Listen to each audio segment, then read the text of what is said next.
All right, Alexander, let's talk about the BRICS Summit in Brazil and the talk about this summit. A lot of people are talking about the fact that Xi Jinping is not present at this event, nor is Russian President Vladimir Putin. Vladimir Putin not being present at this BRICS summit, I don't think it's the first summit that Putin has missed. He's not attending because of the ICC warrant. I personally believe that he doesn't attend these summits that are quite a distance from Russia, because I think the Russians, rightly so, are concerned about the flights from Moscow to Brazil, and the neocons and the collective West. Who knows what they would do with a flight of such a distance? Anyway, Xi Jinping is a different story. Yeah. This is the first summit that he has missed. Yes. And a lot of people are asking questions. What is going on? Is China not interested in BRICS anymore? Are things going that bad in China that he has to stay there for some sort of domestic emergencies? Has BRICS lost its number one, its main partner, its main member in China? What are your thoughts on this summit? Well, I'm going to just say a few things here. First of all, I've been looking carefully at the Chinese media over the last couple of days for some signs that Xi Jinping's position might be slipping. I see absolutely no evidence of this at all. Usually, in this kind of political system that China has, you would expect, if there was a sign that the leader was being challenged, that there would be commentaries that quietly criticize his policies. You might notice the fact that he's getting less less coverage. He might be downgraded in some way. There isn't any kind of hint of this at all. The media in China covers Xi Jinping and what he's been saying and doing, referencing him absolutely as much as always. The one thing I would say is that he has been rather less visible than usual. We're not seeing him as much. He's not as publicly visible as he usually is. Now, that might be because he's unwell. I mean, people do fall ill, and that might be one reason why he's skipping the meeting. But I don't think so. As for the other one, the suggestion that the situation in China is very bad, that the economic situation is somehow in some kind of crisis. This is something that is endlessly repeated in some sections of the media, especially in the United States, I have to say. Again, I've been looking at the latest economic numbers. I've been checking those people who write about China and its economy. The general consensus there is that after a rather soft period at the start of this year, the actual situation with the Chinese economy over the last couple of months has actually strengthened. So again, that doesn't seem very likely. I am going to suggest that the major reason why Xi is not going to Rio is because Putin isn't. They are very much a partnership. And I think that Xi Jinping doesn't want to go to Rio without Putin, because the other leader who is going to be there is Narendra Modi. And I think at this particular point in time, Xi Jinping doesn't want to come face to face with Modi without Putin being there. There have been tensions between India and China over the last couple of weeks. These became aggravated because of the conflict between India and Pakistan. Pakistan was equipped with Chinese fighter jets, and apparently China supplied Pakistan with long-range missiles, long-range air-to-air missiles. These apparently shot down some Indian fighter jets. There's been some tensions. Usually, when there's a meeting of BRICS and the Indians, Modi and Xi Jinping, are both there. They rely on Putin, who is on good terms with both, in fact, on excellent terms with both, to act as the bridge between them. And because Putin isn't there, I think Xi Jinping took the decision that he would stay away, give Modi this opportunity to be the star of the show in Brazil, and would contribute to the BRICS Summit virtually in the same way that Putin has done. And by the way, just to say, I am absolutely in agreement with you as to the reason why Putin himself is not going. He's not going because it's just too dangerous. If he was to go, I mean, you know, we're dealing with the sort of people. I mean, they brought down, if you remember, during the Assange affair, the air flight of the president of Ecuador. I can absolutely see them quite easily trying something with Putin's flight. So I think he's absolutely right not to go to Brazil. So because Putin can't go, I think Xi Jinping has decided that this time he's going to stay away. Now, I get to say something else. This is obviously a BRICS summit meeting. It is not a crisis within the BRICS or anything like that, because the big decisions, the really big breakthrough with the BRICS took place a few months ago, 10 months ago in Kazan, where Putin was presiding. This meeting in Brazil is a follow-up to the meeting in Kazan.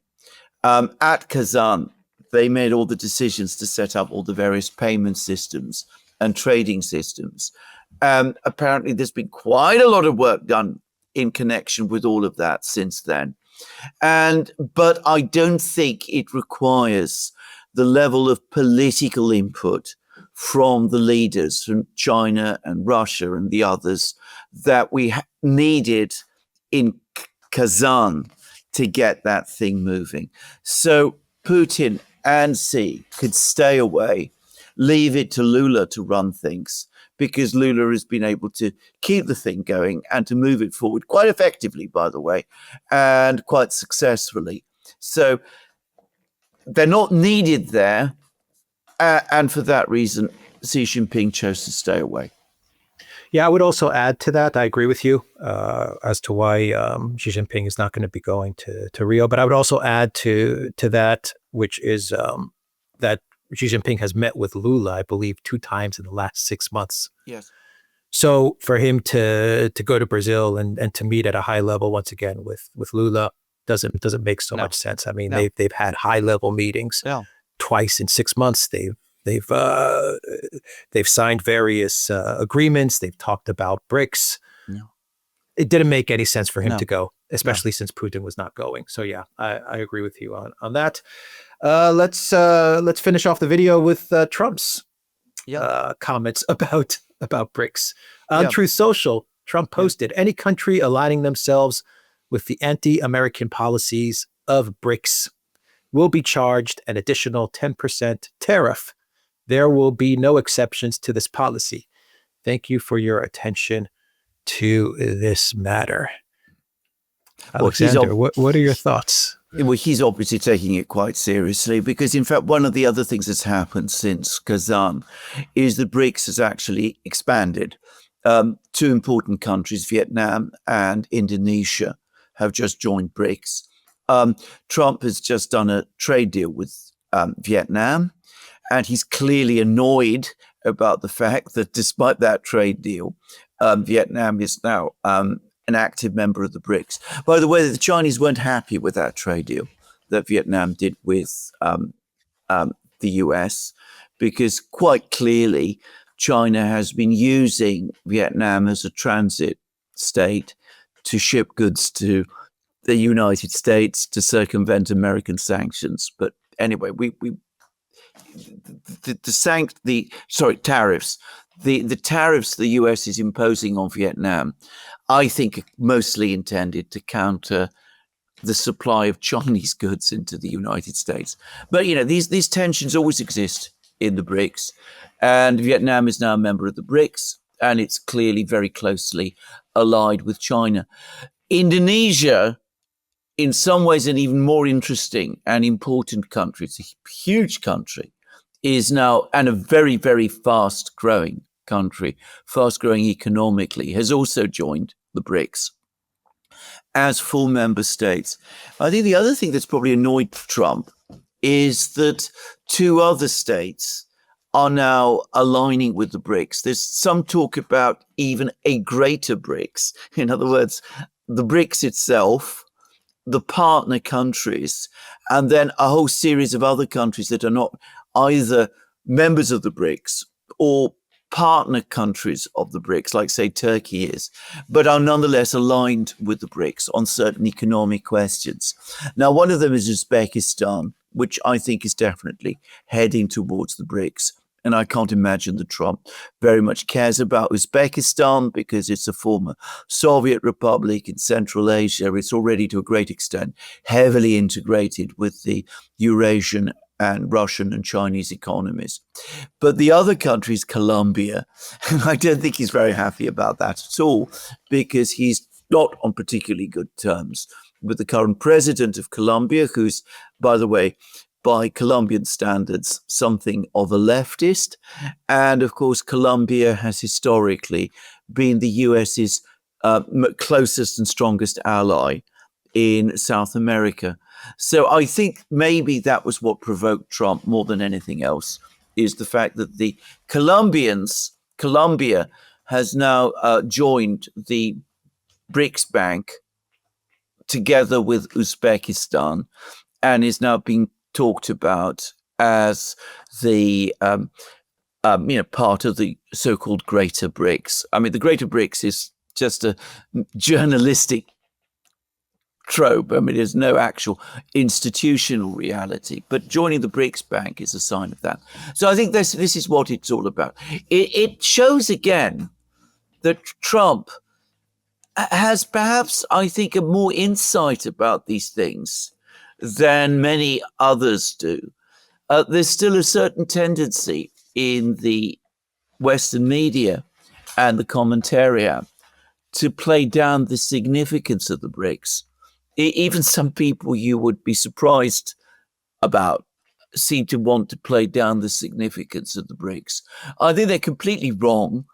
And I think Trump is more alive to the realities of this than, as I said, many, many people in the West still are. And to repeat again, BRICS is not setting up a reserve currency alternative to the dollar. What they're doing and what they launched in Kazan was a whole complex arrangement of payment systems which are apparently moving forward and, if anything, accelerating. So that I think Trump does understand is a long-term challenge potentially to the United States. And, and as I said, that's why he's come out with this statement. And I suspect that the fact that Colombia is now showing signs under its current president in getting involved was probably the thing that, annoyed him most.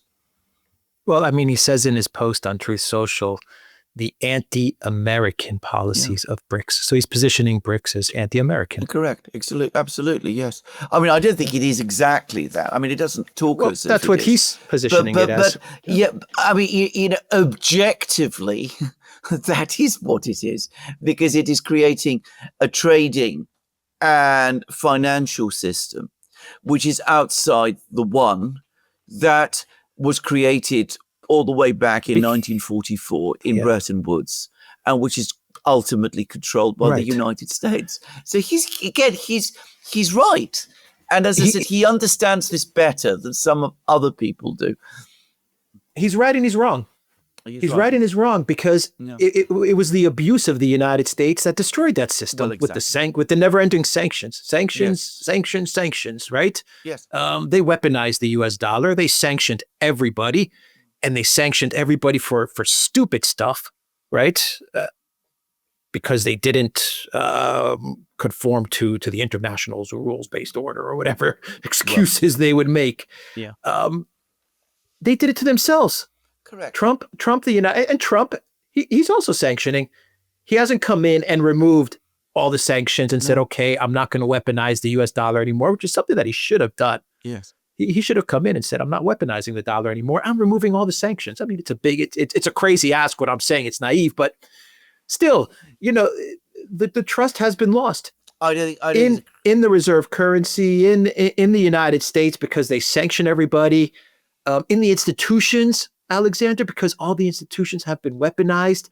The OPCW, the IAEA, the United Nations, the OSCE, when it came to Ukraine as well. Yeah. The trust is the Olympics. The trust is gone. Yeah. It's not a crazy ask at all. You're absolutely right. I mean, a US government that really wanted to preserve the long-term interests of the United States would be taking exactly the steps that you're saying. They would be walking back the sanctions. They would say that the dollar is not going to be weaponized in the same way as before. They would be striving to rebuild confidence in the financial system, the global financial system, or rather the impartiality of the global financial system, and in the credibility of the dollar as the major instrument of global trade. So far from being a crazy ask, I would say it was an absolutely sensible ask. And I would also say something else. I think there are quite a lot of people in the United States itself now who do understand this and who would actually support such a shift in policy if it was actually carried out. It's my own criticism of Trump that he often has a sort of instinctual understanding of these things, but he doesn't have the method and the consistency and the political guile to follow through on his own instincts quite often. And on the contrary, he gets pulled in opposite directions. He's dragged back by his own visceral reactions. So he thinks that the way in which to keep the dollar supremacy going is to bash anybody who challenges on the head by threatening them with tariffs and things like that. And of course, he's not actually going to impose these tariffs. Anyway, I mean, it's a bluff, just as when a couple of months ago, he said that he was going to impose 100%, tariffs on one of these. Then he just walks it all back. He said the same thing on BRICS. Exactly, if you work with BRICS, I'm going to impose 100%. Now it's 10%. 10%, exactly. So I mean, so nobody around the world takes this seriously. He shows some insight as to what the underlying problems are in the world, but he just never really acts on this. On the contrary, he does things sometimes which I think are frankly harmful, like threatening people in this way, which is just going to make them decide, well, we've got to be even more determined to build up these alternative systems, because who knows, with Trump, it's a bluff. With the next US president, it might not be. So, that's the problem with Trump. It's been the problem that's beset his presidency from the moment of his inauguration. Yeah, these are dumb posts that he's putting up on Truth Social because he can't back it up. These are bluffs that are going to be called. Even if he does follow through with these tariffs, it's going to piss off countries even more, and they're going to move even closer to BRICS. Yeah, it's just he puts this stuff up there, and he's doing a lot more harm than good. His policies should be focused on working with BRICS and being done with the weaponization of the dollar and weaponizing the institutions and the organizations that the collective West built, and removing all the sanctions, and then the freezing of money and all of these things. Oh. That's what he should be doing. But he's never going to do it because he's never going to do it. The courage isn't there. I mean, let's be honest. There is no courage. Exactly. Yeah. He's a man who, as the assassinations attempts showed, has immense physical courage. He really does. But there is another type of courage, which is the courage of making, these kind of decisions and, seeing them through. And that, unfortunately, is a type of courage which he lacks. And one has to say this. Yeah. That's how you preserve the No. dollar system, is if you make Exactly. these moves. Exactly. Which effectively is, just to wrap up the video, which is the United States moving to a multipolar world. Exactly, yes. Which he recognizes is coming. His Secretary of State is talking about, but he is too nervous to embrace. Even though, and just to finish, I believe that the United States would be a much more happy country and a more prosperous country in the end if it did do it. But there it is. I agree. Much more prosperous. Yeah. All right. We will end the video there. The Duran.locals.com. We are on X. We are on Rumble. Go to the Duran shop, pick up some merch. Link is in the description box down below. Take care.